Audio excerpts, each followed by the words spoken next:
My goal with this video is to take everything that I've learned over the past 20 years of building technology, selling technology, and buying technology to help you avoid some of the mistakes that I've made, to give you an insider's view into how hotel technology providers think and act, and then how you as a hospitality provider, as a hotelier, can leverage the benefits of technology without getting sidetracked with some common mistakes many hoteliers do when it comes to tech. This is an insider's guide. I'm going to take you behind the scenes on what I've seen. If we haven't met yet, I'm Josiah Mackenzie. I'm the host of the Hospitality Daily podcast. Every day I'm interviewing someone new in the world of hospitality. I've done hundreds and hundreds and hundreds of these so far. One thing that I've observed is that technology comes up a lot in those conversations, right? As I imagine it does for you in your work. So what I wanted to do is provide you with some insights into how you can use technology effectively. We're going to talk about what you should do before you buy technology. There's some basic sort of steps that I've observed that sometimes people skip in the process of wanting technology. They think you just go out there and shop for it. If you do that and you miss some of the preparation steps, I find that it can be expensive, it can be costly. And so we're going to get into what you should do before buying technology. We'll talk about the evaluation process, how to shop for technology effectively. And then we're going to get into how to actually structure the deal, the contract, in a way that is going to help you get the most out of that technology. I'll talk about how to implement the technology to get the results that you want.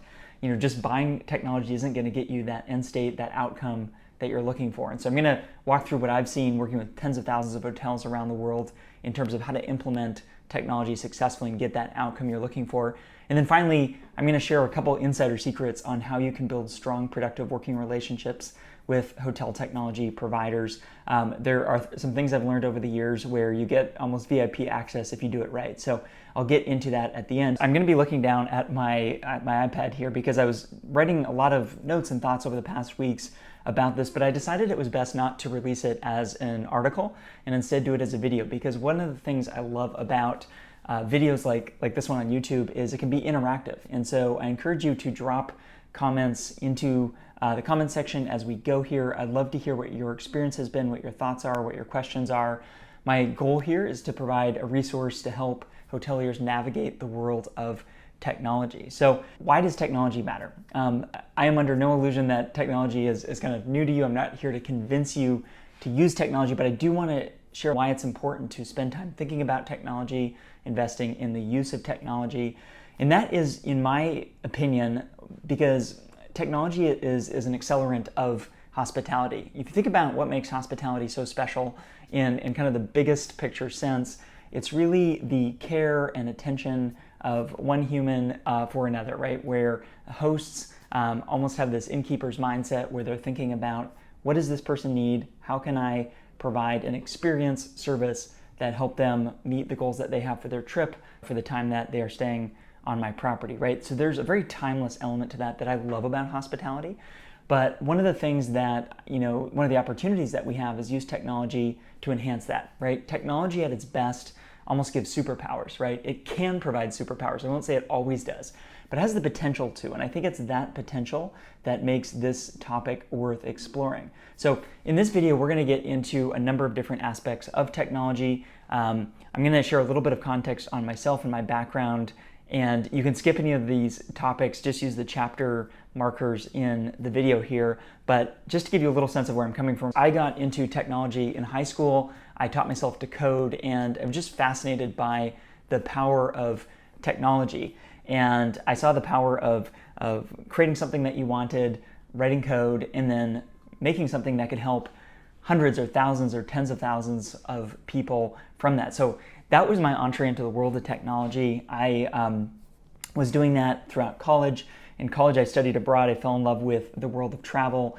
And as I was wrapping up my college experience, I noticed something big happening in the world of hospitality. Of course, that was the rise and the adoption of the social media platforms like Twitter and Facebook, and there were sites like TripAdvisor gaining mainstream popularity as a way to share travel experiences. And all of this, whether you want to call it social networking or user-generated content, it fundamentally altered the hospitality landscape because it put power in the hands of people.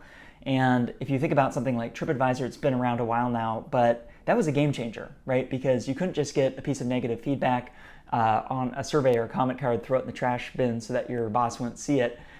You had to own up to it, right? You had to make changes. And so I found that fascinating. I started a blog called Hotel Marketing Strategies back then, where I was exploring that area. What does it mean when our guests, travelers, have the power to share their experience with everyone, right? And I was working at the front desk of a small property on the California coast at the time, and so I was checking in people, but I was also looking at this big change happening in the world of hospitality. And so I started a blog writing about that. That led to some speaking engagements talking about this, and it led to my first job at a technology company, a company called Review Pro. And I joined in a marketing capacity. I was helping them educate hoteliers on this change that was happening. So Review Pro was a guest feedback, is a guest feedback tracking technology, scanning all of online review sites, social media, and then more recently guest surveys. But I saw through that the power of listening well, right? So it was very operations focused. I joined in a marketing capacity and ran webinars and told customer stories around what does it look like to listen online well. And learned a lot about the world of operations there. From that marketing role within the company, I ended up leading sales efforts in the US, and then I led global partnerships. So I got to see all sizes of hotels, from individual properties to large companies, adopt, and use technology to various levels of success, which I'll get to in a little bit later. But I also saw on a partnerships level all the data that could be extracted from hospitality operations and how that provides insights into trends, what's going on in the world, into the market. And so it was a fascinating view that really underscored for me the power of technology, the power of data. We ended up selling that company to Shiji Group, and then I joined Duetto, which is a revenue management platform, as their head of growth. And that was a marketing role that I had, and that really opened my eyes to the power of revenue strategy, right? If you think about revenue management, it's all about pricing for hotels, but it is something that I kind of had mixed feeling on as a guest, right? Why is the hotel so expensive right now? But as a hospitality professional, I saw the power of that, right? If you revenue manage your property well, you're able to earn more money, to pay your teams better, to invest in a better guest experience, and to run a great hospitality business, right? Do more of what makes hospitality so special. And so from that role, I moved into a role leading growth at Juniper Square, which is an investment management platform, got to see the world of investing. So all of that to say, over the span of about 15 years, after I kind of started my career creating software, I got to see various levels of rolling out software and got to see the differences of what made organizations that were thriving with technology and those that were not doing so well, right? And that's what I'm going to get into in this video. The first thing that I want to share with you is how to effectively think about adopting technology. And we're not going to start with shopping. We're going to start with laying the groundwork for some of the things that you need to know when it comes to preparing to use technology. And that is really starting with the needs that you have as a business, right? This is where it's so important to have clarity around your mission, your vision as an organization. What do you stand for? What is the experience that you aim to provide your guests, right? That's going to inform everything that you do, obviously, in the company, including technology. But then on a more practical level, like once that is in place, it's really important to observe where opportunities are, right? And so that starts with talking with your teams, frontline teams, executive teams, get a sense of what is missing, where are they held back from delivering on that mission, and get a sense of what opportunities might exist out there. You can do that through asking questions. You can also do it, and this is really important, is to just observe, right? How are people acting? How are they interacting with our hotels? How are my team members doing their jobs? Where are they getting stuck? Where do they need help? Starting with that observation gives you a sense before you start shopping on what might need to be fixed, right? You might think you know this. I have found going through this exercise, both myself when I've been buying software and then with clients, it gives you a really good sense of kind of what do we need to do here, right? And that's going to inform how you start shopping for solutions, right? So once you've collected that list of needs, and I'll say also going through that process is really important for change management and getting buy-in if people understand that you are there to try to help them do their jobs better, when you eventually roll out the software, it's not going to feel like, okay, you bought this new thing, I have this whole new technology to learn, and you're going to probably get more success from that. So don't skip that step before you think about buying software. Once you've done that process, right, you'll have a sense of what are the needs, what do we need to fix. This is where it's really important to talk to peers. I like talking to especially, participants in the industry that are outperforming. You want to talk to other hoteliers who have faced similar challenges. Maybe it's a similar business, people that you trust. What have they seen? What have they experienced? How are they solving some of these challenges? It's a really important place to start. And then it's important to look at the market. And of course, you can go to trade shows and conferences, and those have a time and place. I find it really useful to start with online review sites. Just as travelers are maybe starting with a site like TripAdvisor, there are online review sites where you can understand different categories of software and different solutions, and you can think about what's going to be the solution or the technology provider that helps me best. One site that a lot of hoteliers love is Hotel Tech Report. That is become this amazing repository of reviews on hotel software specifically, and you can go by category and understand, if you need a restaurant management system or a property management system or a booking engine for your hotel. You can see all the different participants in the market. You can see reviews of those products. And so it's, in my opinion, the fastest, easiest way to begin. And so once you've done that, you'll have a sense of who's operating in the market. And what I find really useful from there is to get into conversations with these participants, right? I think an old school way of buying software is to create an RFP, a request for proposal, and it has all your specs and all your questions, and that might seem like a straightforward process. But the world we're in is very, very dynamic, and a big part of your success with a hospitality technology provider is going to be the working relationship, right? And so I find it really useful to have conversations with some of the participants in the space. I would, in a first conversation, actually keep it pretty high level, just explain the needs, the challenges, the problems you have, and then ask for how they might address those challenges, right?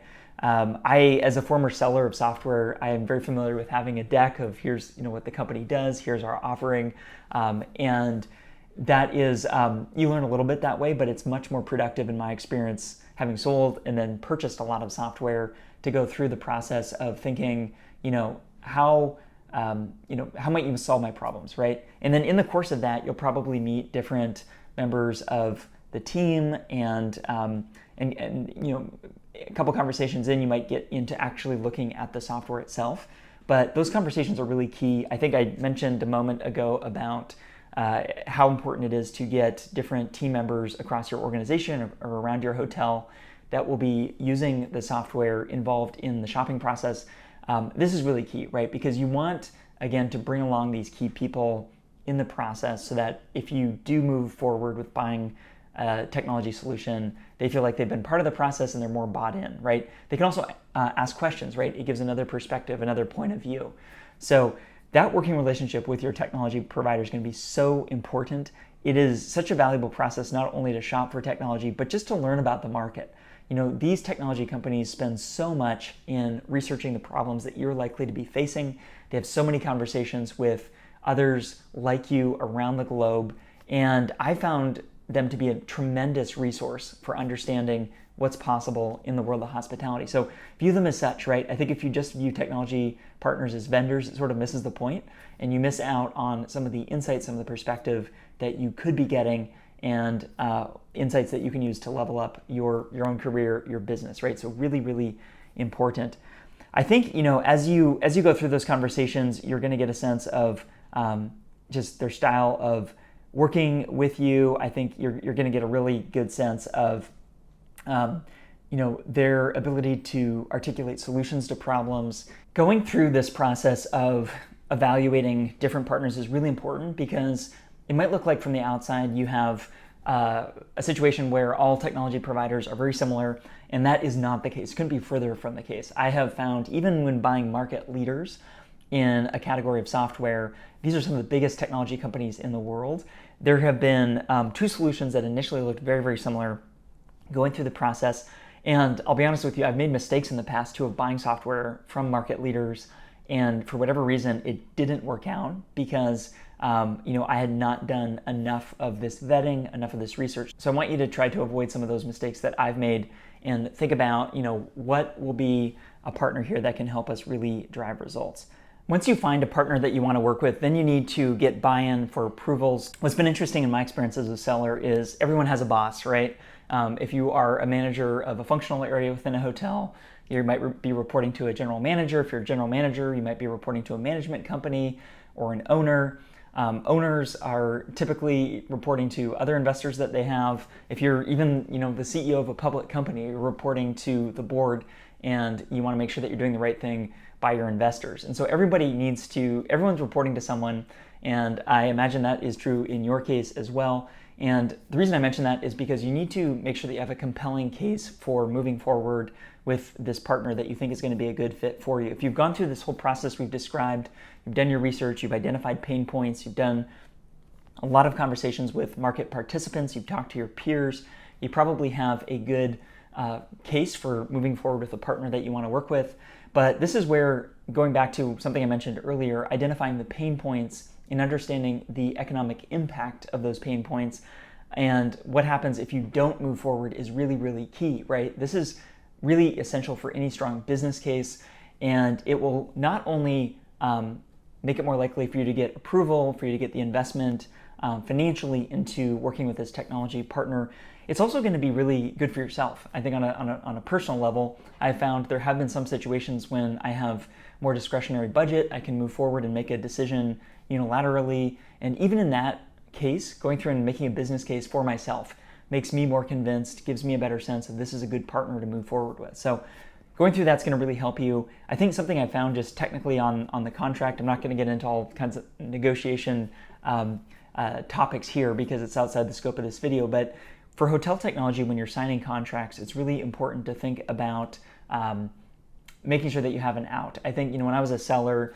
often I would want to sign multi-year deals. It gets me a bigger commission check, and that we're just in a world where things move very quickly. And it's important to think about, how do I structure this such that my interests are aligned with my partner, my technology provider, and also I have flexibility to operate in a quickly changing world. So something to think about on the contract side of things.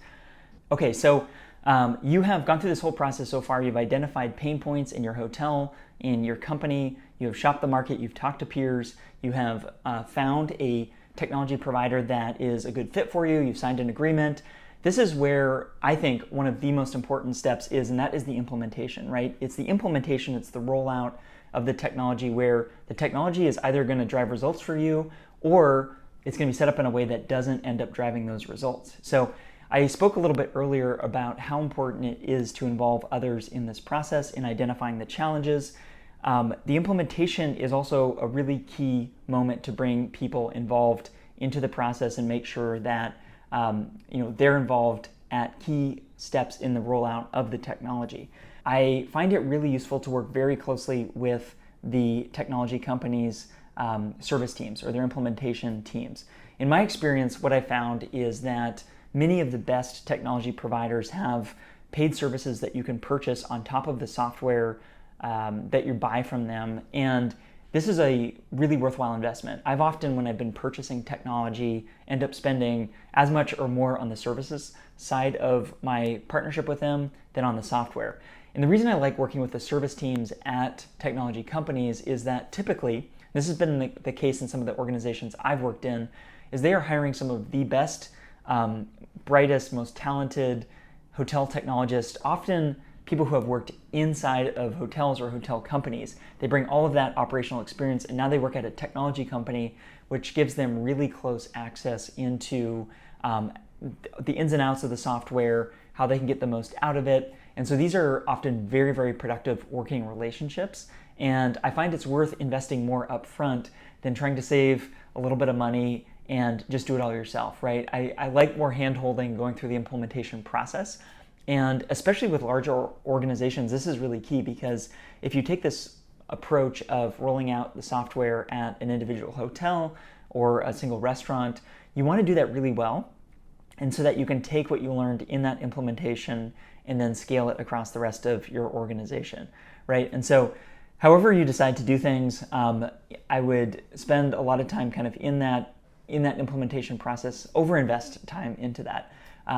Just organizationally, a couple things that I've found to be useful is to make this a part of existing work streams. If you have a weekly team meeting, if you have a monthly cross-functional meeting, if you have a coffee or lunch with your counterpart that's leading another function or another team in the organization, add that into that, because nobody wants more meetings, and I would try to minimize the meetings and only meet. Sometimes it makes sense to set up a whole separate set of meetings, but try not to make the initiative feel like kind of more work than it needs to be. So I think this really requires assessing the significance of this technology implementation, and if it's something a little more lightweight, try to make sure that it is a light lift on the team. If it's a really core fundamental technology that changes the course of how you operate, you might need to invest more time, right? And for high stakes projects, in that case, it is useful to, I've often set up, a weekly standing meeting, same time every week, same time, same day, and it just provides accountability on making progress toward the goal. So make sure that the time is commensurate with the impact, but I found that implementation to be vital to the success of implementing technology. Another thing that I found in terms of as you get that working relationship up and running with your technology provider is I would actually mention this at the beginning of the working relationship with them, that you want to be their case study of the best implementation that they've ever done, right?